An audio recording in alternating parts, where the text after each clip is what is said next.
അങ്ങനെ കാത്തിരിപ്പിനൊടുവിൽ കേരളത്തിലെ വിവിധ തിയേറ്ററുകളിലും ഇപ്പോൾ നെരിവേട്ട എന്ന ചിത്രത്തിൻ്റെ ആദ്യ ഷോ അവസാനിക്കുമ്പോൾ ചിത്രത്തിൻ്റെ പ്രതികരണം വന്നുകൊണ്ടിരിക്കുകയാണ്. ആ ഒരു അപ്ഡേഷനാണ് ഇന്നൊരു വീഡിയോസ് ഭാഗത്ത്. വീഡിയോയിൽ വരുമ്പോൾ വീഡിയോ ലൈക്ക് ചെയ്യുക, ചാനൽ സബ്സ്ക്രൈബ് ചെയ്യാൻ വേണ്ടി ശ്രമിക്കുക.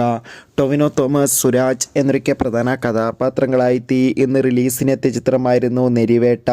ഏവരുമേറെ ആകാംക്ഷയോടെയായിരുന്നു നെരിവേട്ട എന്ന ചിത്രത്തിൻ്റെ റിലീസിനായി കാത്തിരുന്നത്. ഫൈനലി ചിത്രത്തിന് അതിഗംഭീരമായ പോസിറ്റീവ് റെസ്പോൺസാണ് ഇപ്പോൾ ചിത്രത്തിൻ്റെ ആദ്യ ഷോ കഴിയുമ്പോൾ ചിത്രത്തിന് വന്നുകൊണ്ടിരിക്കുന്നത്. ചിത്രം കാണുന്ന സിനിമാ പ്രേമികളെല്ലാവരും ഒന്നടങ്കം പറയുകയാണ്, നെരിവേട്ട എന്ന ചിത്രം മികച്ചൊരു ആക്ഷൻ ത്രില്ലറാണെന്നും ചിത്രത്തിൽ നമുക്ക് ടൊവിനോ തോമസിൻ്റെ മികച്ച പെർഫോമൻസും മികച്ച ആക്ഷൻ രംഗങ്ങളൊക്കെ കാണാൻ വേണ്ടി സാധിക്കുന്നുണ്ടെന്നും.